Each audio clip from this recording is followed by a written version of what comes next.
तो मैं आज कहानी सुना रहा हूँ हरित क्रांति की, ग्रीन रेवोल्यूशन की। जो मेरी आंखों देखी घटनाएं हैं वो सुना रहा हूँ। मैं गवाह हूँ हरित क्रांति के भारत में घुसने का और इसको आगे बढ़ाए जाने का सरकार के फैसले का। मेरा नाम अनिल सतगोपाल। 1960 में मेरा बीएससी ऑनर्स ख़त्म हुआ बायोलॉजी में। मेरी उम्र 20 साल की थी और मैंने फैसला किया कि मैं एमएससी दिल्ली विश्वविद्यालय में नहीं करूँगा, क्योंकि वहाँ पर जो वनस्पति शास्त्र यानी बॉटनी, जीवित शास्त्र यानी जूलॉजी, इसका जो कोर्स था मुझे जम नहीं रहा था। बहुत मुझे पुरातनपंथी लगता था और वो नई ज्ञानों से उसमें प्रेरणा नहीं, नए ज्ञान की प्रेरणा नहीं दिख रही थी मुझे। तो मैंने इसलिए जब पता लगाया तो इंडियन एग्रीकल्चर रिसर्च इंस्टीट्यूट, भारतीय कृषि अनुसंधानशाला में जो एमएससी का कोर्स था, जिसमें स्टैटिस्टिक्स यानी सांख्यिकी बहुत मजबूती से पढ़ाई जाती थी, जीव रसायन यानी बायोकेमिस्ट्री पढ़ाई जाती थी, और साथ में जेनेटिक्स यानी आनुवंशिकी पढ़ाई जाती थी। यानी पौधों की थी, पर उसमें आप जानवरों के बारे में भी सीखते हैं, इंसान के बारे में भी सीख जाते हैं। तो मैंने वो इसलिए मैंने तय किया मैं IIRA में जाके अपनी एमएससी ख़त्म करूँगा। तो ये वो समय था 1960 का, जब भारत की एक बहुत बड़ी समस्या खड़ी हो गई थी। वो थी अनाज की कमी, खाद्य पदार्थों की कमी जो खेती में उगाए जाते हैं। और उसकी जो भी वजह रही हो उसके तो मुझे अभी ज्ञान नहीं है, कि भारी कमी थी। और ये था कि अगर अनाज बाहर से नहीं लाया गया तो देश में अकाल पड़ जाएगा, लोग भूखे मरेंगे। तो भारत की सरकार ने फैसला किया कि हम अनाज का आयात करेंगे, बाहर से लाएंगे, इंपोर्ट करेंगे। लेकिन उस समय विदेशी मुद्रा की बहुत कमी थी। नया आज़ाद हिंदुस्तान बना था। विदेशी मुद्रा अंग्रेज़ सरकार के जाने के साथ ही ख़त्म हो गई। ईस्ट इंडिया कंपनी पहले ले गई, फिर अंग्रेज़ सरकार ले गई। तो विदेशी मुद्रा के बगैर आप कैसे गेहूं का आयात करेंगे, इंपोर्ट करेंगे? गेहूं बहुत बड़ी तादाद में अमेरिका के पास था। अमेरिका में इतना गेहूं पैदा होता था कि उनको समझ में नहीं आता था कि इसका क्या करें। तो जहाज़ भर के समुद्र में डुबो दिए जाते थे और अनाज के बोरे समुद्र में डाल दिए जाते थे, तभी वहाँ पे गेहूं का दाम ठीक रहेगा उनके बाज़ार में। तो फिर अमेरिकी सरकार के साथ जो भी बातचीत हुई उसमें तय हुआ कि हम भारत को गेहूं देंगे, सस्ते दाम पे भी देंगे, और चूँकि आपके पास विदेशी मुद्रा नहीं है, डॉलर नहीं है, इसलिए आप रुपयों में इसका भुगतान कीजिए। और रुपयों का जो भुगतान होगा वो भारत के रिजर्व बैंक में रखा जाएगा, अलग अकाउंट खोल के। उस अकाउंट का में जो रुपया इकट्ठा हो रहा है वो सैकड़ों करोड़ों में इकट्ठा हो रहा है। उस समय सैकड़ों करोड़ बहुत बड़ी चीज़ होती थी, आज के लाखों करोड़ के बराबर है। तो सैकड़ों करोड़ों में जो रुपया इकट्ठा हो रहा है उस पर पूरा नियंत्रण उसके इस्तेमाल करने का अमेरिकी सरकार के हाथ में होगा। और ये इतना आसान काम नहीं था, क्योंकि इसके लिए अमेरिकी सरकार को एक विशेष कानून बनाने की ज़रूरत थी, जिसके तहत अमेरिकी सरकार को ये इजाज़त होगी कि वो रुपयों में उसका पेमेंट ले, भुगतान ले और उसको जमा कर ले, उसका इस्तेमाल बाद में करे अपनी इच्छा के अनुसार। तो उसके लिए अमेरिकी कांग्रेस में, जो उनकी संसद के बराबर है, अमेरिकी कांग्रेस में एक नया कानून पास हुआ। वहाँ जो कानून है उनको पब्लिक लॉ अंग्रेज़ी में बोला जाता था, यानी सार्वजनिक कानून। तो पब्लिक लॉ मतलब PL उसका सारांश हुआ। तो उसका नंबर पड़ा, उस नंबर पढ़ते थे कानूनों के, तो PL 480 कहलाया, पब्लिक लॉ 480। मेरे ख्याल से उसका नाम अगर 420 होता तो अच्छा होता, तो उसमें 420 ही बहुत थी। उसका नाम पड़ा पब्लिक लॉ 480। इसके तहत रिजर्व बैंक में, भारत के रिजर्व बैंक में अकाउंट खोला गया और रुपयों में भुगतान शुरू हो गया। जहाज़ भर के भारत में गेहूँ, अमेरिकी गेहूँ आना लगा। वो वैसे गेहूँ किसी को पसंद नहीं आता था, उसकी रोटी बहुत ख़राब बनती थी, पर जब आप भूखे मर रहे हैं तो ख़राब रोटी ही सही, रोटी तो है। तो वो भारत में उसको राशन के ज़रिए दिया जाने लगा। ये वो पृष्ठभूमि है जिसमें मेरा एमएससी में कोर्स शुरू होता है। जब वो कोर्स शुरू हुआ तो पहले साल तो जैसे पढ़ाया जाता है सब हम लोगों को पढ़ाया जा रहा था, पर दूसरे साल में खबर आई, मतलब सन 61 की बात है, सन 61 में एक खबर आई कि रॉकफेलर फाउंडेशन हमारी पूसा इंस्टीट्यूट में आ रही है और वो एक नया एजेंडा लेके आ रही है। वो एजेंडा था कि वो यहाँ पर आकर वो मैक्सिकन वैरायटी का, यानी मेक्सिको जो देश है अमेरिका के दक्षिण में जो देश है जहाँ पे स्पेनिश भाषा बोली जाती है, बहुत गरीब मुल्क है, पर उनके यहाँ जो गेहूँ उगाया जाता है वो बौनी किस्म का है। बौना मतलब ड्वार्फ है, बौना है। उसकी ऊंचाई भारत के गेहूं से बहुत कम होती है। वो अगर भारत का गेहूं इतना ऊंचा है तो वो इतने ही ऊंचे में पूरी बाली बन जाती है उसकी, उसमें गेहूं के दाने आ जाते हैं। तो उसको बौनी किस्म का गेहूं या ड्वार्फ वैरायटी का गेहूं बोला जाता है। तो उसकी जो अनुवांशिकी है, उसके जो जीन है, जिसको हम जीनोम बोलेंगे, सारे जो जीन जिनसे ड्वार्फ वैरायटी का बौनी किस्म का गेहूं बनता है, उसका जो जीन है ड्वार्फ वैरायटी का, वो जीनोम जो है वो भारत के गेहूं में डाला जाएगा। उसके साथ उसको क्रॉस किया जाएगा, उसको क्रॉस ब्रीडिंग बोलते हैं। तो उसको इधर से उधर ले जाया जाएगा और उसके लिए वो ड्वार्फ वैरायटी का किस्म के जो बीज थे गेहूं के, वो भारत में लाए गए। वो काम सारा अमेरिकी सरकार ने रॉकफेलर फाउंडेशन को, जो एक प्रकार की बड़ी ट्रस्ट थी, बहुत पैसे वाली, बहुत अमीरी रॉकफेलर के धंधे से निकली हुई, जिसने लैटिन अमेरिका, उसका इतिहास है, लैटिन अमेरिका को बहुत लूटा, रॉकफेलर कंपनियों ने बहुत लूटा। जो लूट का पैसा था उसमें टैक्स बचाने के लिए उन्होंने ट्रस्ट में डाल दिया। ये लूट का पैसा था और इतना ताकतवर वो ट्रस्ट बन गई थी। एक ऐसे ही फोर्ड फाउंडेशन भी थी, उसे फोर्ड कंपनी ने बहुत लूटा था। तो रॉकफेलर फाउंडेशन ने भी पूरा लूट बचाई थी, लैटिन अमेरिका को गरीब बना दिया था, वो बहुत पैसा इकट्ठा किया था लूट का, तो उसे वो रॉकफेलर फाउंडेशन खड़ी हुई। तो रॉकफेलर फाउंडेशन को अमेरिकी सरकार ने ठेका दिया था, इस काम को तुम कर दो। ये उनका पब्लिक प्राइवेट पार्टनरशिप था, उनकी पीपीपी थी। रॉकफेलर फाउंडेशन पूसा इंस्टीट्यूट में आ रही थी अमेरिकी सरकार की तरफ से, और वो यहाँ पर जो बौनी किस्म का मैक्सिकन जीनोम है गेहूं का, वो लेकर आ रहे थे, बीज लेकर आ रहे थे। इसका मतलब बीज ला रहे थे, फिर बीज से गेहूं उगाया जाएगा और भारत के में जो गेहूं की अलग अलग किस्में थी, वैरायटीज थी, उनके साथ उसको क्रॉस ब्रीड किया जाएगा। तो इसके लिए बहुत समझदार जानकार प्रोफेसरों की भी ज़रूरत थी जो जानते हैं इन चीज़ों को। तो हमारे इंस्टीट्यूट में प्रोफेसर MS स्वामीनाथन, जेनेटिक्स और साइटोजेनेटिक्स, ये दो आनुवंशिकी के दो क्षेत्र हैं। जेनेटिक्स और साइटोजेनेटिक्स के प्रोफेसर थे, हमको भी पढ़ाते थे। तो वो वहाँ पर बड़ी प्रमुख पोजीशन में थे और उनको ये काम भारत सरकार ने सौंपा कि आपके गाइडेंस में रॉकफेलर फाउंडेशन बौनी किस्म के गेहूं का क्रॉस ब्रीडिंग करवाएगी और एक नया ड्वार्फ वैरायटी का गेहूं पैदा करेगी। उस समय हम विद्यार्थियों को नहीं मालूम था इतना कि उससे कैसा बनेगा, क्या बनेगा उसमें से। लेकिन उस काम को करने के लिए पूसा इंस्टीट्यूट ने रॉकफेलर फाउंडेशन को कहा कि आप अगर इसमें कुछ प्रावधान बनाएं तो हमारे जो जेनेटिक्स के विद्यार्थी हैं जो प्लांट ब्रीडिंग सीख रहे हैं वो आपको मदद करेंगे। तो मेरे जो सहपाठी थे, मेरे जो क्लास फेलो थे, जो जेनेटिक्स और प्लांट ब्रीडिंग में मेजर कर रहे थे, वो उनका प्रमुख विषय था। मेरा प्रमुख विषय वो नहीं था। मेरा प्रमुख विषय प्लांट फिजियोलॉजी था, जिसके बायोकेमिस्ट्री और स्टैटिस्टिक्स के कोर्सेज अलग जगह चलते थे उसी इंस्टीट्यूट में। मैं बायोकेमिस्ट्री पढ़ने के लिए बायोकेमिस्ट्री विभाग में जाता था, स्टैटिस्टिक्स सीखने के लिए स्टैटिस्टिक्स विभाग में जाता था। पर ये मेरा विषय प्लांट फिजियोलॉजी था, पौधे कैसे जिंदा रहते हैं, कैसे काम करते हैं, उसकी केमिस्ट्री समझना। पर मेरे सहपाठियों का विषय जेनेटिक्स और प्लांट ब्रीडिंग था, इसी में जिसमें रॉकफेलर फाउंडेशन काम करने वाला था। रॉकफेलर फाउंडेशन ने मेरे सहपाठियों को ये ऑफ़र दिया कि हम तुमको, मुझे वो भूल रहा है पर लगभग वो ऐसा था जैसे उनको महीने में कोई 3,000 रुपये मिल जाएगा या 1,000 रुपये मिल जाएगा, हर 3 महीने में मिल जाएगा। मैं भूल गया हूँ 1,000 रुपये मिला या 3,000 रुपये महीने मिला, अब मुझे याद नहीं है। पर जो भी मिला, चाहे 1,000 था चाहे 3,000 था, वो इतनी बड़ी चीज़ थी उस समय।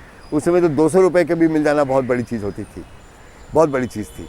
तो उनको 1,000 शायद मिला होगा मेरे ख्याल से। तो और जो उन्होंने कहा जो तैयार है वो अपना आधा समय पढ़ाई लिखाई में लगाएंगे, वो आधा समय रॉकफेलर फाउंडेशन के साथ काम करेंगे। तो मेरे बहुत सारे सहपाठी खुश हो गए, चले गए, जैसे उनको स्कॉलरशिप मिल गई इस प्रकार की। इसकी जो गड़बड़ थी, इस पूरी जो नया अर्थशास्त्र और नया कृषि का शास्त्र, एग्रीकल्चर की नई साइंस भारत में आ रही थी, इसका जो गणित था वो हम लोग नहीं समझे ये क्या करने वाली है। मेरे दोस्त लोग भी नहीं समझे। उनको लगा चलो हमको 1,000 रुपये मिल रहा है, 2,000 रुपये मिल रहे हैं, चलो ले लो, थोड़ा कमाई हो जाएगी और उनका पढ़ाई लिखाई मुफ्त हो जाएगी, माँ बाप पे वजन नहीं बनेंगे। तो सबने इसको खुशी खुशी स्वीकार कर लिया। तो ये शुरुआत हुई 1962 की शुरुआत है ये, जो आपको बता 1961 के बाद की, 61 से लेकर 62 तक की ये बात है। जो गेहूँ उसमें से बना, अगले 2-3 साल में वो गेहूँ बना, वो मैक्सिकन वैरायटी से क्रॉस करके बना था, तो उसकी ऊंचाई कम हो गई, वो ड्रॉप हो गया। बाद में जो हुआ हरित क्रांति के नाम पे, वो अब तो इतिहास का हिस्सा है, वो सब जानते हैं। हाँ, तो वो तो इतिहास का हिस्सा बन गया। वो उससे क्या हुआ वो समझिए। जब नई किस्म का गेहूँ क्रॉस ब्रीडिंग से बना, उस गेहूँ से ये तो ज़रूर है कि वो ऊंचा नहीं है, तो उसमें एक गुण है कि अगर आप उसमें पानी देंगे, सिंचाई करेंगे तो वो गिरेगा नहीं। जो भारतीय गेहूँ पहले था उसको अगर ज़्यादा सिंचाई करेंगे तो वो गिर जाता था, उसकी ऊंचाई लंबी थी, ये गिरता नहीं था। तो इसको 7 बारी सिंचाई की ज़रूरत थी पूरा उत्पादन करने के लिए। 7 सिंचाई करना, 7 इरिगेशन करना, 7 बारी कम से कम, 8 भी करने पड़ सकते हैं, 9 भी, पर 7 तो ज़रूर करने पड़ेंगे इस नए गेहूँ में। नंबर 1 बात। नंबर 2, चूँकि ये भारत से तो निकला नहीं था, एक क्रॉस ब्रीड होकर निकला था, इसमें मैक्सिकन जीनोम भी था और भारतीय गेहूं का भी जीनोम था, दोनों मिल गए थे। तो इसमें बड़ी एक खामी थी। जब भारत में उगने वाले कीड़े जो भारत में पैदा होते हैं, वो कीड़े इसके पास आते थे तो इसको वो नुकसान पहुंचा सकते थे। जो शुद्ध भारतीय किस्म का गेहूं था उसमें कीड़े नहीं लगते थे, अगर कीड़े लगते तो वो किस्म का गेहूँ ख़त्म हो गया होता। पिछले हज़ारों सालों में जो गेहूँ बना है उसमें जो कीड़े लगने से ख़त्म होता था वो ख़त्म हो गया था। अब जो गेहूँ की किस्में बची थी उसमें कीड़े, भारत में उगने वाले कीड़े नहीं नुकसान पहुंचा सकते थे और वो जीवित रहता था। लेकिन जो ड्वार्फ वैरायटी का मैक्सिकन गेहूं बना था उसमें ज़रा भी कीड़ा उसके नज़दीक आ जाए, उसको लगता था बढ़िया खाने को मिल गया है और उसमें लग जाता था और उसको नुकसान पहुंचाता था और वो मर जाता था, उसको बीमारी लग जाती थी। इसका मतलब इसको कीड़े मारने वाली दवा की अब ज़रूरत है जो पहले कभी नहीं थी। इसको कीटनाशक दवाइयाँ चाहिए, अंग्रेजी में पेस्टिसाइड बोलते हैं, और कीटनाशक दवाइयाँ भारत में बनती नहीं थी, बाहर से लानी पड़ेंगी, उसका भी आयात करना पड़ेगा। अभी तो गेहूं का आयात होता था, अब इस नई खेती को करने के लिए हमको कीटनाशक दवाइयों का करना पड़ेगा। नंबर 1 बात। नंबर 2 बात, 7 बारी सिंचाई करनी पड़ेगी। 7 बारी सिंचाई का मतलब पानी लाने का मतलब आपको बिजली से पानी लाना पड़ेगा, चाहे ज़मीन के नीचे का पानी निकालिए, चाहे जो सिंचाई के नहरें बनी हैं नहरों से निकालिए। अगर सीधे नहरों का पानी आ रहा है तब तो आपको नहीं करना पड़ेगा, पर वो भी तो कहीं बांध से आएगा, बांध में भी आपको बिजली लगानी पड़ेगी। और अगर नहरों से पानी निकाल के ला रहे हैं, लिफ्ट इरिगेशन कर रहे हैं, तो भी आपको बिजली की ज़रूरत पड़ेगी। और नहीं तो अगर ज़मीन के नीचे से निकाल रहे हैं तो आपको कम से कम वहाँ भी बिजली लगेगी। तो आपको चाहे आपको पन बिजली लगे, हाइड्रो इलेक्ट्रिक पावर बनानी पड़े, चाहे आपको थर्मल पावर लगे, कोयला खर्च करना पड़े, अब आपको नई पूंजी लगानी पड़ेगी, नया उत्पादन करना पड़ेगा। बांधों से जो नुकसान होगा वो तो भारत के पूरी इतिहास का हिस्सा बन गया है। नर्मदा घाटी की लड़ाई बताती है कि बांधों से क्या नुकसान हुआ है, भारी नुकसान देश को हो चुका है, वो अलग बात है, अलग कहानी है। तीसरा जो इसकी ज़रूरत थी वो थी रासायनिक खादों की, केमिकल फर्टिलाइज़र की। क्यों ज़रूरत थी? जो भारतीय किस्म का गेहूँ था वो तो थोड़ा सा भी उसे कुदरती खाद मिल जाए, कुदरती खाद से वो अच्छा उत्पादन दे देता था, बहुत नहीं देता था, बस जितना भी देता था कुदरती खाद से देता था। अब मामला बदल चुका है। अब वो वैरायटी है गेहूं की जो भारत के जीनोम से नहीं निकली, उसमें दूसरा जीनोम शामिल है, इसलिए वो तभी अच्छा पूरा अपना बढ़िया उत्पादन देगा जब उसको रासायनिक खाद मिलेगी। रासायनिक खाद कहाँ से आएगी? देश में पैदा नहीं होती थी, उसका भी आयात अब अमेरिका से होगा, यूरोप से होगा, ऑस्ट्रेलिया से होगा। उसको बनाने के लिए अगर कारखाने भी लगेंगे, उसका फॉस्फोरस अगर लगेगा, फॉस्फोरस बाहर से आएगा, उसमें जो भी कच्चा माल लगेगा वो भी हमको बाहर से लाना पड़ेगा। तो जहाज़ भर के रासायनिक खादों का या रासायनिक खाद बनाने के लिए जो बाकी माल चाहिए उसका बाहर से आयात होने लगा। तो पेस्टिसाइड का, कीटनाशक दवा का आयात, रासायनिक खाद बनाने के लिए उसके कच्चे माल का आयात या रासायनिक खादों का खुद आयात जहाज़ भर के होने लगा। एक नया मामला देश में जुड़ गया। वो बम्बई के, चेन्नई के बंदरगाहों पे जहाज़ खड़े हो गए रासायनिक खादों के और कीटनाशक दवाओं के। ये सब नई बात थी। इसका भी भुगतान करने का पैसा नहीं था, विदेशी मुद्रा नहीं थी, तो वो भी भुगतान होगा तो PL 480 के में रुपया डाल दो या कहीं से आप कर्ज लो, विदेशी मुद्रा का कर्ज लो तो आप उसका भुगतान करो। अब देश के ऊपर कर्ज लदने लगा। पहले वाला कर्ज तो केवल गेहूं लाने का था, वो बहुत बड़ा नहीं था। अब तो रासायनिक खादों का कर्ज, पेस्टिसाइड का कर्ज, ये सब देश के ऊपर लदने लगा और देश पे विदेशी मुद्रा का भारी कर्ज आ गया। आने वाले 60 के दशक के आखिरी 5 साल, 70 के दशक के साल, फिर 80 के दशक के साल हम पे कर्ज लाद आ गया, पूरा देश कर्जदार हो गया। उसके अगले कई दशकों तक वो कर्ज वापस करना सबसे बड़ी जवाबदेही देश की हो गई। और जहाँ तक मेरा अंदाज़ है उसका भारी अंश अभी भी बचा हुआ है जो अभी भी वापस करना बाकी। इसीलिए कहते हैं ना, लगभग 2/3 जो बजट बनता है वो कर्ज वापस करने में चला जाता है। ये तो हुई कर्ज की बात। दूसरी जो समस्या खड़ी हुई है वो इस पूरी आनुवांशिकी, जेनेटिक्स के हिसाब से जुड़ी हुई है। अब मैं एक और बात आप लोगों के सामने पेश कर रहा हूँ। वो बात यह है, जैसे पंजाब पंजाब गेहूं का भंडार था, सारे उस पंजाब से गेहूं सारे देश को पैदा करके भेजा जाता था। तो पंजाब में एक किस्म का गेहूं नहीं होता था, कई किस्म के गेहूं होते थे, अलग अलग किस्म के गेहूं। तो अगर एक कीड़ा ऐसा भी है जो एक किस्म के गेहूं को नुकसान पहुंचा जा सकता है, तो मेरे खेत में वो गेहूं लगा हुआ है, तो मेरे खेत का गेहूं तो खराब हो गया। तो मेरे पड़ोसी का जो खेत है उसमें दूसरे किस्म का गेहूं लगा हुआ है, उसका जीनोम अलग है, उसमें वो वाला कीड़ा नुकसान नहीं पहुंचाएगा, तो बचा हुआ है। उसके और बगल का जो गेहूं है उसमें और किसी किस्म का शायद कीड़ा नुकसान भी पहुंचा दे, लेकिन हर एक कीड़ा नहीं पहुंचा सकता है, तो वो भी बच जाएगा। तो जब अलग अलग किस्म के गेहूं लगाए जाएंगे, एक ही गांव के खेतों में अलग अलग खेतों में अलग अलग गेहूं बोया गया है, अलग अलग रकबे हैं गेहूं के, तो किसानों का गेहूं एक को नुकसान भी हो जाए तो बाकी किसानों का गेहूं सुरक्षित है। एक किसान के भी खेतों में 4 प्रकार के गेहूं लगे तो भी वो सुरक्षित है।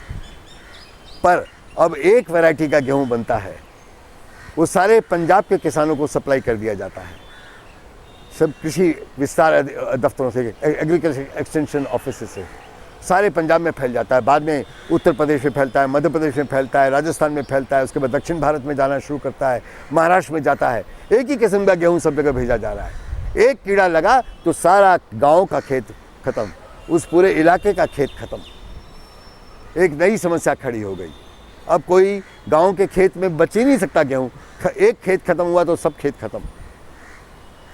तो एक नई आर्थिक समस्या खड़ी हो रही है देश के सामने, जो कभी हमने देखी नहीं, भारत के इतिहास में कभी नहीं देखी। इन सब चीज़ों की ओर हम दोष नहीं दे सकते एक ही सरकार को, क्योंकि चीज़ों को समझने में बहुत समय लगता है।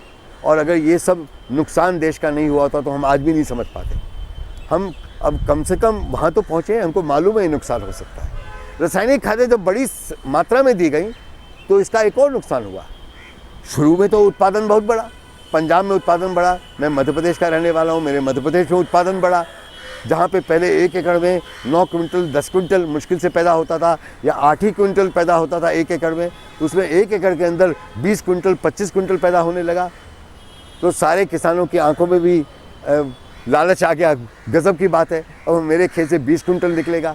लेकिन हम ये भूल गए कि जो उसमें रासायनिक खाद डाली जा रही थी, जो कीटनाशक दवाएँ डाली जा रही थी, उसकी भी तो कीमत जुड़ रही है, उसकी कीमत भी जुड़ रही है। जो पानी दिया जा रहा था तो बिजली की कीमत भी जुड़ रही है। तो बिजली की कीमत का बिल, रासायनिक खादों का बिल, कीटनाशक दवाओं का बिल, ये सब अतिरिक्त बिल जुड़ गए, लागत बढ़ गई, कॉस्ट बढ़ गई उत्पादन की। तो तब भी उत्पादन बहुत था शुरू में, तो इसके बावजूद जो मुनाफे की मार्जिन थी वो तब भी बनी हुई थी। तो पंजाब के किसानों ने खूब कमाया, मध्य प्रदेश के किसानों ने खूब कमाया, राजस्थान के किसानों ने खूब कमाया। लगा कि अरे साहब गज़ब हो गया, ये मैक्सिकन गेहूं तो बिल्कुल वरदान हो गया भारत के लिए। पर जैसे जैसे कुछ साल बीते, मुझे मालूम है ये 61-62 की कहानी तो पुरानी हो गई मेरे लिए। जब मैं अमेरिका से पीएचडी करके वापस लौटा देश में और मैं मध्य प्रदेश के गाँव में पहुँचा, तो मैं जब पहुँचा तो 68-69 का साल था, 1968-69 का। तो वहाँ पे किसानों से ये खबरें मिलने लगी, साहब मिट्टी बर्बाद हो रही है। अरे क्या मतलब साहब, वो रासायनिक खादें डाली ना, यूरिया बहुत डाल दिया, जितना बताया था उसे ज़्यादा डाल दिया गलती से। अरे साहब फॉस्फेट ज़्यादा डाल दिया, तो हमारी तो मिट्टी ख़राब हो रही है। वो खेती अधिकारी बताता तुमने क्यों डाला, हमने सोचा उत्पादन बढ़ जाएगा ज़्यादा डालने से, तो हमने ज़्यादा डाल दिया। कभी खेती अधिकारी को भी अकल नहीं थी, उसे भी कहा ज़्यादा डाल दो, तो गलत जानकारी से या सही जानकारी के बावजूद लालच में ज़्यादा डाल दिया। और 70 का दशक आते आते पूरे, मुझे याद है होशंगाबाद ज़िला जिसमें खूब गेहूँ पैदा होता था, ज़बरदस्त गेहूँ पैदा होता था, वहाँ की मिट्टी में खबरें आने लगी कि मिट्टी बर्बाद हो गई। वहाँ एक मिट्टी बचाओ आंदोलन शुरू हो गया मिट्टी बचाने के लिए। देश भर में मिट्टी खराब हो रही है, ये खबरें आने लगी। पंजाब की मिट्टी भी खराब हुई। जो प्रॉफिट की मार्जिन थी, मुनाफे की मार्जिन थी पंजाब के किसान की, वो भी गिरने लगी, पर धीरे धीरे गिरी। कभी कभी ऐसा हुआ कि अगर गिर रही है तो सरकार ने रियायत दे दी, उन्होंने कुछ सब्सिडी दे दी, तो रासायनिक खाद थोड़ी सस्ती हो गई। थोड़ा कीटनाशक दवा, पेस्टिसाइड की सब्सिडी दे दी तो वो भी कम हो गया, उसका लागत कम हो गई, लेकिन आपकी मिट्टी तो खराब हो ही नहीं थी। अंत में तो सब गड़बड़ होनी ही थी ना। आपने जो हमारे पूरे पर्यावरण का, परिवेश का जो संतुलन 5000 सालों से 6000 सालों से खेती के इतिहास में संतुलन बन गया था, बैलेंस बन गया था, वो आपने बर्बाद कर दिया। इसका नुकसान तो हम बहुत बाद में समझे ना, जब नुकसान हो चुका था तो समझ में आया। तब भी हम मानने को तैयार नहीं थे, तब भी लगा था ठीक है हम ऐसा करते हैं, ये मिट्टी तो खराब हो गई। तो किसानों ने, बड़े किसानों ने, जिनके पास पैसा था, उन्होंने गरीब किसानों की ज़मीनें खरीदनी शुरू की। गरीब किसान तो ड्रॉफ वैरायटी बॉनी किस्म का मैक्सिकन गेहूँ भी नहीं उगाता था, अभी भी वो पुराना गेहूँ उगाता था। उन्होंने तो, उनकी ज़मीन तो कभी ख़राब हुई नहीं थी। वैसे भी वो कैसे उगाते मैक्सिकन किस्म का गेहूँ, क्योंकि उनके पास तो रासायनिक खाद का भी पैसा नहीं था, उनके पास कीटनाशक दवाओं का भी नहीं था, तो उनकी ज़मीन अभी भी तंदुरुस्त थी, दुरुस्त थी। तो उनकी ज़मीनें खरीदने लगे। अब गरीब किसानों की ज़मीन अमीर किसान खरीद रहा है, उसकी अपनी ज़मीन खराब हो गई। आप देखिए एक फैसले ने कितने सारी समस्याएं देश में खड़ी कर दी। खेती का नया संकट खड़ा हो गया। किसान भी कर्जदार हो गया कि उसके पास बार बार इतना पूंजी लगाने का पैसा नहीं था, वो बैंकों के पास जाने लगा। जब किसान साहूकार से थोड़ा बहुत पैसा लेके काम चला लेता था, अब बैंकों के पास जाना पड़ेगा, बड़ा बड़ा कर्ज लेना पड़ेगा। वो कर्ज भी वापस नहीं होगा तो फिर कर्ज उसके ऊपर जमा होने लगा। तो जो आज आप बात सुनते हैं 90 के दशक की जो कहानियां हैं कि किसानों ने बड़ी तादाद में खुदकुशी करनी शुरू की है, आत्महत्या करनी शुरू की है, इसके बीज 60 के दशक में हरित क्रांति में बो दिए गए थे। एक और मैं बात आपके सामने रखना चाह रहा हूँ, वो ये है, सवाल उठता है, लोग ईमानदारी से सवाल पूछते हैं, भाई भारत सरकार ने जो फैसला किया, क्या भारत सरकार के पास कोई विकल्प था, तो कोई दूसरा रास्ता था? देश में तो अकाल पड़ने वाला था और PL 480 में जो पैसा जमा हो गया था उस पर तो कंट्रोल भी भारत सरकार का नहीं था, अमेरिकी सरकार का कंट्रोल था। हम उनको रोक भी नहीं सकते थे। उन्होंने जिस भी कारण से ये मैक्सिकन वैरायटी का जीनोम लगाया, अच्छे इरादे से लगाया, गलत इरादे से लगाया, वो तो अब हमको समझ में आ गया है। हमको कर्ज में डुबो दिया। रासायनिक खाद का जो कारखाने थे उनका मज़े हो गए। अमेरिका में, यूरोप में, ऑस्ट्रेलिया में उन्होंने खूब रासायनिक खाद पैदा किया, तो भारत उसका खरीदार हो गया।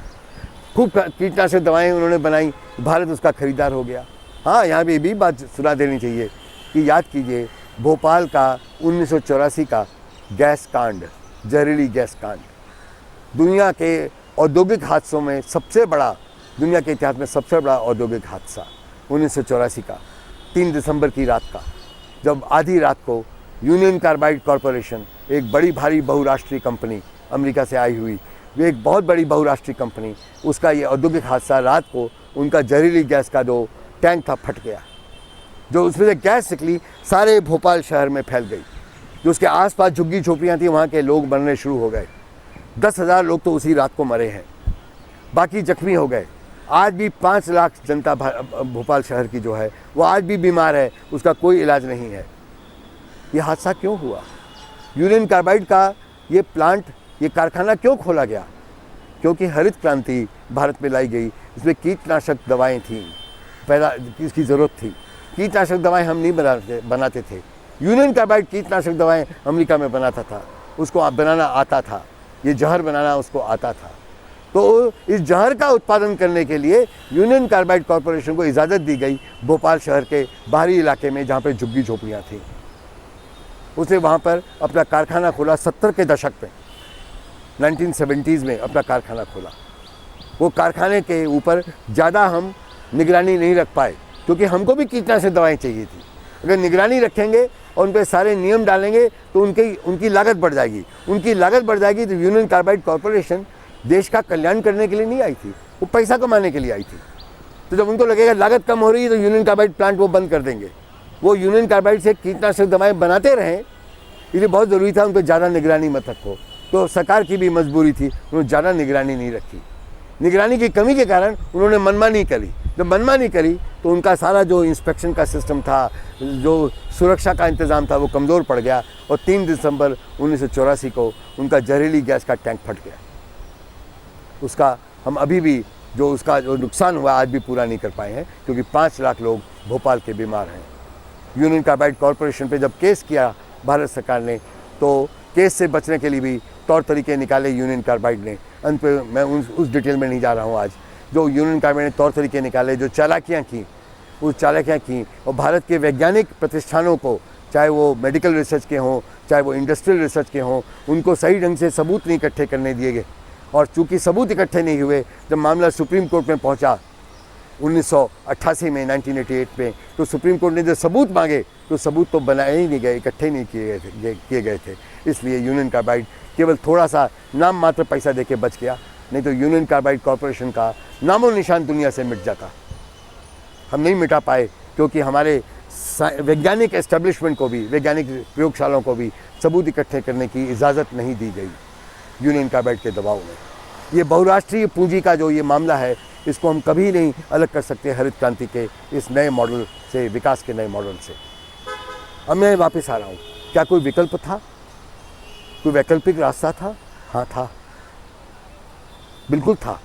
वो क्या हमें नहीं मालूम था? हमें भी मालूम था, हमारे देश के वैज्ञानिकों को मालूम था। मैं दो रास्ते बता रहा हूँ। एक रास्ता जो मेरे आंखों के सामने जब मैं विद्यार्थी था तभी हो रहा था। हमारे जो प्लांट फिजियोलॉजी के प्रोफेसर थे, प्रोफेसर R.D. असाना, पारसी वैज्ञानिक थे, वो पारसी थे और वो प्लांट फिजियोलॉजी के महारथी थे।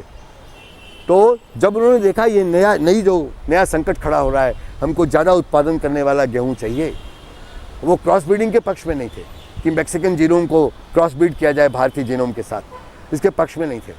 तो उनकी जिम्मेदारी थी वैज्ञानिक होने के नाते, भारतीय वैज्ञानिक होने के नाते, फिर विज्ञान के ज़रिए वो एक नया रास्ता खोजें। उन्होंने नया रास्ता खोजने के लिए प्रोफेसर असाना ने, हमारी आंखों के सामने की बात है, उन्होंने एक नया मॉडल गेहूं के पौधे का बनाया, एक थ्योरेटिकल मॉडल बनाया, सैद्धांतिक मॉडल खड़ा किया। मुझे याद है वो हमको पढ़ाया करते थे उस सैद्धांतिक मॉडल के सामने। वो इसलिए पढ़ाते थे हमको कि ये MSc के विद्यार्थी हैं, युवा दिमाग के लोग हैं।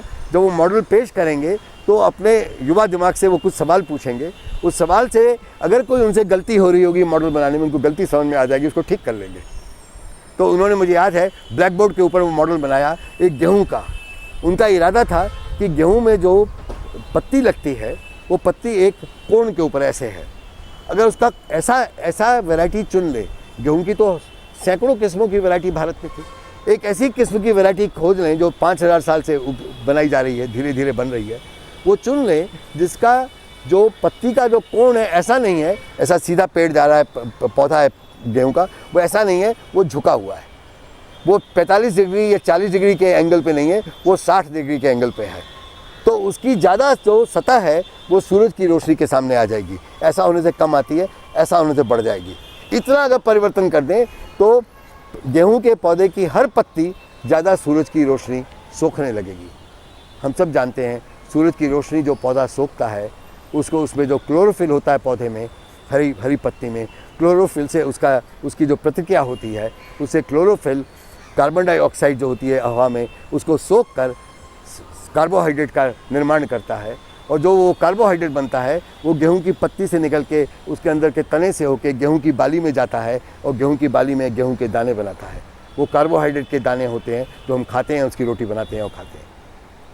इसलिए प्रोफेसर असाना ने हमसे पूछा क्या ऐसा संभव है कि अगर हम उसका कोण बदल लें तो सूरज की रोशनी ज़्यादा सोख पाएगा? हम सब ने कहा बिल्कुल, अकल हमारी भी काम करी, ये तो बहुत ज़बरदस्त बात है। तो प्रोफेसर असाना ने बताया कि बाहर जो उनको प्रयोगशाला के लिए खेती के छोटे छोटे प्लॉट मिले हुए हैं, उसमें उन्होंने ऐसे किस्म के गेहूँ चुन लिए हैं जो भारतीय किस्मों से निकले हैं, यहीं से निकले हुए हैं, वो उसमें कोई बाहर का जीनोम नहीं लाया गया है।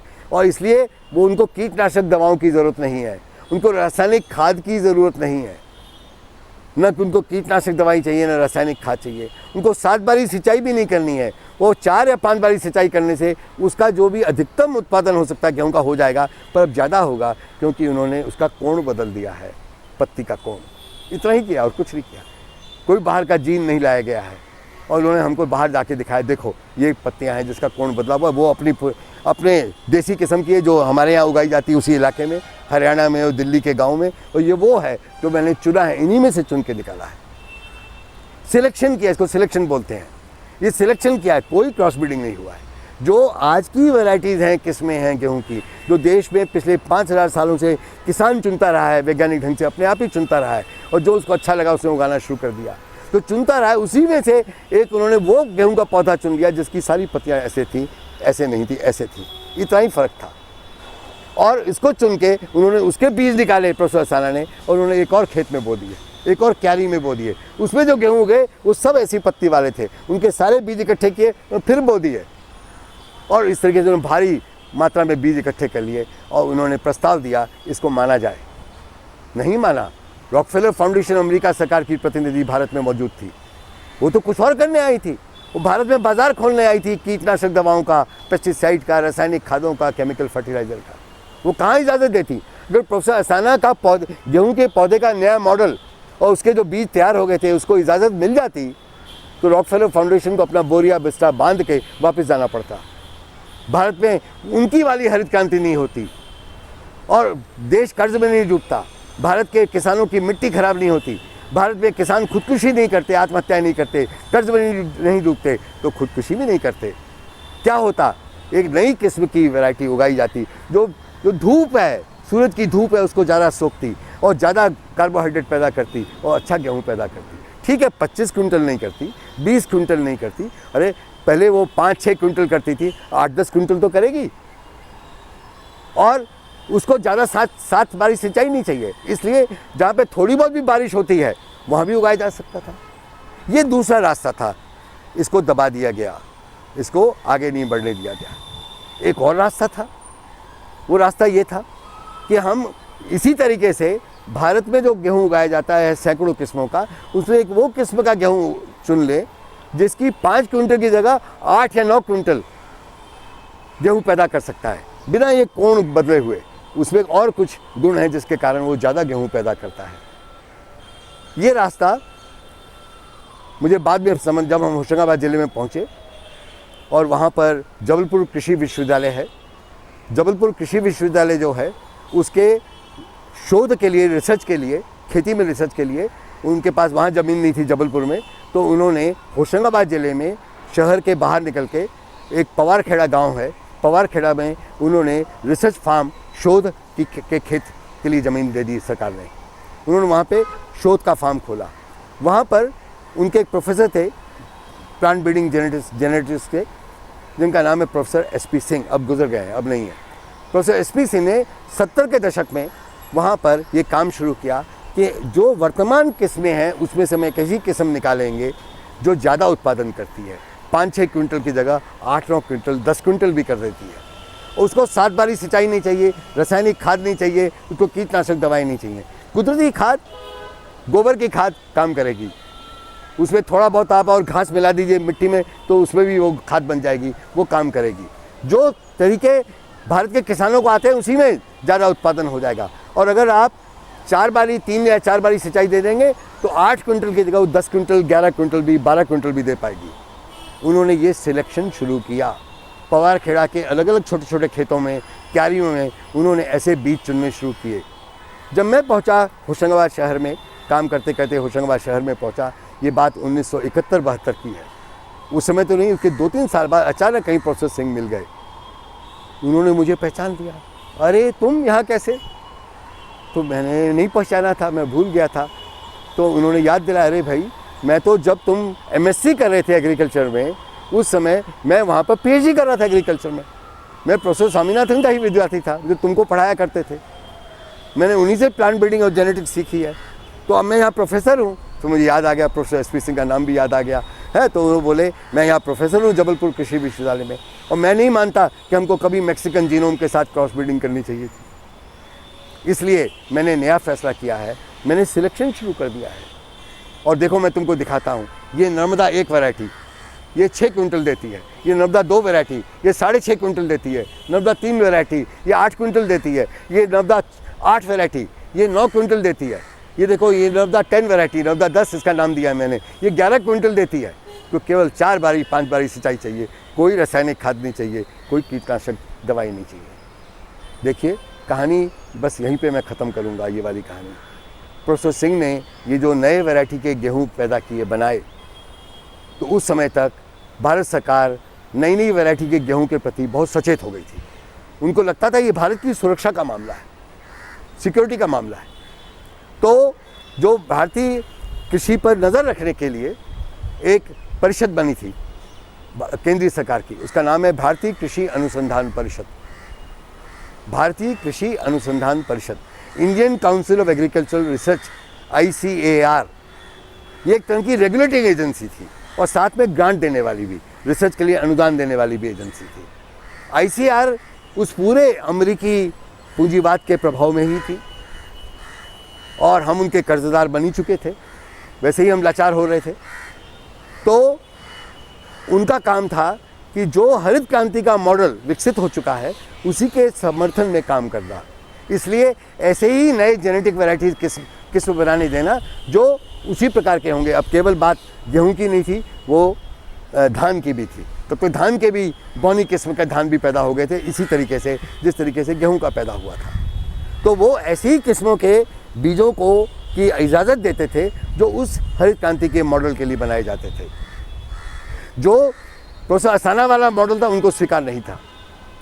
प्रोफेसर एसपी सिंह का जो मॉडल था नर्मदा के नाम की 1 नंबर से लेकर 10 नंबर तक या 11 नंबर तक की वैरायटियों का, वो भी स्वीकार नहीं था कि उसको भी रासायनिक खाद नहीं चाहिए था, उसको भी कीटनाशक दवाई नहीं चाहिए थी, 7 बारी सिंचाई नहीं चाहिए थी। तो ये तो पूंजीवाद का हिस्सा नहीं बन पाएगा ना, ये अमेरिकी पूंजीवाद के कंट्रोल में भी नहीं रहेगा, अमेरिकी साम्राज्यवाद से भी मुक्त रहेगा, ये देश को कर्जदार नहीं बनाएगा, ये मंजूर नहीं था। इसलिए प्रोफेसर सिंह ने जो वैरायटी बना के भारतीय कृषि अनुसंधान परिषद ICAR की जो कमेटी थी उसका नाम था जेनेटिक असेसमेंट कमेटी, ऐसा ही कुछ नाम था, मैं GAC बोलते थे या जेनेटिक रेगुलेशन कमेटी GRC बोलते होंगे, जो भी नाम था उसका, उन्होंने उस कमेटी को भेजे कि ये इसके गुण हैं, इसके फोटोग्राफ भेजे, इसका डेटा भेजा, इसके अप्रूवल दी जाए, इसकी स्वीकृति की गई। स्वीकृति नहीं मिली। हमने अपने खेतों में प्रोफेसर सिंह से नर्मदा वैरायटी का गेहूँ लेके उगाया और खूब सफल हुआ और किसानों को बांट दिया, उनके यहाँ सफल हुआ, जहाँ जहाँ वो गेहूँ गया सब जगह सफल हुआ। लेकिन उसको आधिकारिक रूप से जो पूरा ग्रामीण क्षेत्र में एग्रीकल्चर एक्सटेंशन, कृषि विस्तार का पूरा ब्लॉक लेवल तक का तंत्र खड़ा हो गया है, उसके ज़रिए नहीं फैलाया जाएगा, उसकी अनुमति नहीं मिली, इसलिए वो मामला वहीं ख़त्म हो गया। मैं आ रहा हूँ, यही जो तरीका प्रोफेसर सिंह ने अपनाया था वो एक और तरीके से डॉक्टर रिचारिया ने, जो वर्तमान छत्तीसगढ़ है, उस समय तो छत्तीसगढ़ मध्य प्रदेश का हिस्सा था, तो उस समय का पूर्वी मध्य प्रदेश या आज का छत्तीसगढ़, वो रायपुर में कृषि विज्ञान के प्रोफेसर थे प्रोफेसर रिचारिया। उन्होंने एक नया रास्ता अपनाया सिलेक्शन का। उन्होंने खेती में उगाने वाला काम जो प्रोफेसर सिंह ने किया था उन्होंने भी किया, उन्होंने एक नए रास्ते से किया। उन्होंने देश भर में घूम के धान की जितनी किस्में थी उसके बीज इकट्ठे किए, बहुत संजीदगी के साथ, बहुत ईमानदारी के साथ, बहुत प्यार के साथ, किसानों से प्यार के साथ, देश के प्यार के साथ उन्होंने बीज इकट्ठे किए। सैकड़ों किस्मों के बीज उन्होंने इकट्ठे किए, उनको संभाल के रखा, उनको प्लास्टिक की थैलियों में रखा, कीड़ों से बचाया, सब बचा के बीज रखे। पूरा एक संग्रहालय, म्यूजियम बीजों का रायपुर के कृषि विश्वविद्यालय में खड़ा कर दिया। उसके बारे में लेख लिखने शुरू किए, उसके बारे में खबरें फैलने लगी कि डॉक्टर रिचारिया के पास वो खजाना है जो 5000 साल से जीनोम, धान का जीन का पूरा संग्रह, एक एक धान की वैरायटी का किस्मों का इकट्ठा हो रहा था। 5000 साल से देश के किसान विकसित कर रहे थे, उड़ीसा के किसान, तमिलनाडु के किसान, केरल के किसान, आंध्र प्रदेश के किसान, बंगाल के किसान, आसाम के किसान, जो देश के किसानों ने खड़ा किया था, धान का जीनोम का पूरा एक भंडार खड़ा किया था, वो रायपुर के कृषि विश्वविद्यालय के डॉक्टर रिचारिया के म्यूजियम में खड़ा था, इकट्ठा था। इस पे अंतर्राष्ट्रीय नज़रें पड़ गई, अंतर्राष्ट्रीय नज़रें पड़ी, इस पे अंतर्राष्ट्रीय नज़रें पड़ी। फिलीपीन जो देश है, फिलीपीन देश में अमेरिकी पूंजी से, अमेरिकी कंट्रोल में एक अंतर्राष्ट्रीय धान अनुसंधान केंद्र खोला गया था। मैं आगे बढ़ूं? हाँ, फिलीपींस में उसकी राजधानी मनीला में एक अंतर्राष्ट्रीय धान अनुसंधान केंद्र खोला गया, इंटरनेशनल राइस रिसर्च इंस्टीट्यूट, अंतर्राष्ट्रीय धान अनुसंधान केंद्र।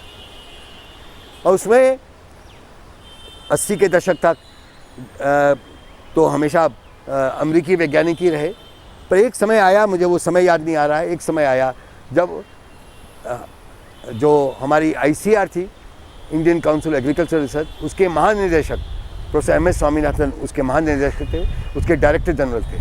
उनको न्योता आया, आप इंटरनेशनल राइस इंस्टीट्यूट के महानिदेशक बन जाइए। तो वो चले गए, वो मनीला चले गए, इंटरनेशनल राइस इंस्टीट्यूट के वो महानिदेशक डायरेक्टर जनरल बने, जो अमेरिकी कंट्रोल में थी। और उस इंस्टीट्यूट की नज़र डॉक्टर रिचारिया के इस धनाढ्य खजाने पर थी, धान के जीनोम का खजाना, दुनिया का सबसे बड़ा खजाना, ये सदियों तक रह सकते हैं, इनको बार बार इस्तेमाल किया जा सकता है। जब ज़रूरत पड़ेगी इस किस्म का धान चाहिए, उस किस्म का चाहिए, तो डॉक्टर रिचारिया के खजाने से निकाल लो। पता नहीं उसमें क्या हुआ, वो बारीकियां मेरे पास नहीं है। मैं केवल उसका जो आखिरी हिस्सा वो जानता हूँ, जो अब देश के किसानों से, देश की जनता के साथ साझा कर रहा हूँ। मुझे नहीं मालूम बारीकियां क्या थी। अचानक डॉक्टर रिचारिया को आदेश आता है भारत सरकार से और बीच बरास्ता मध्य प्रदेश सरकार से ये हुक्म आता है कि रायपुर कृषि विश्वविद्यालय में जो आपने धान का जिलों में इकट्ठा किया है उसको पैक करो, वो मनीला भेजा जाएगा अंतर्राष्ट्रीय धान अनुसंधान केंद्र को। डॉक्टर रिचारिया ने बहुत विद्रोह किया, विरोध किया, चिट्ठियाँ लिखी, उनके समर्थन में लोग खड़े हो गए, लोगों ने धरने दिए, रैलियाँ निकाली, लेख लिखे गए इसके खिलाफ, ये नहीं जाना चाहिए भारत से बाहर, पर कोई रोक नहीं पाया। डॉक्टर रिचारिया लाचार हो गए, उनको देना पड़ा। उनके जीवन भर की उनकी कमाई नहीं है, भारत के किसानों की 5000 साल की कमाई, जिसको संजो के रख लिया था डॉक्टर रिचारिया ने देश की अगली पीढ़ियों के लिए, ताकि देश को कभी कर्जदार न बनना पड़े धान के नाम पर, उनको अच्छा धान हमेशा मिलता रहे। वो जो खजाना था वो बाकायदा जो भी तरीका होगा, वैज्ञानिक तरीका, उससे पैकिंग करके उसको विदा कर दिया गया। वो हवाई जहाज में विदा करके मनीला पहुंच गया, देश के कंट्रोल से बाहर हो गया, अब नहीं है। इससे कोई फर्क नहीं पड़ता कि अब बाद में डॉक्टर रिचारिया को पद्मश्री देते हैं, पद्म विभूषण देते हैं, पता नहीं उनको कि मिला होगा नहीं मिला होगा, दिया भी जा सकता है, मिला भी होगा, हमको उससे मतलब नहीं है। मतलब यह है उस इंसान ने, उस देशी वैज्ञानिक ने, देश प्रेमी वैज्ञानिक ने जो काम किया, उसको हम लोग उसको इज्जत नहीं दे पाए, उसको संभाल नहीं पाए। कहानी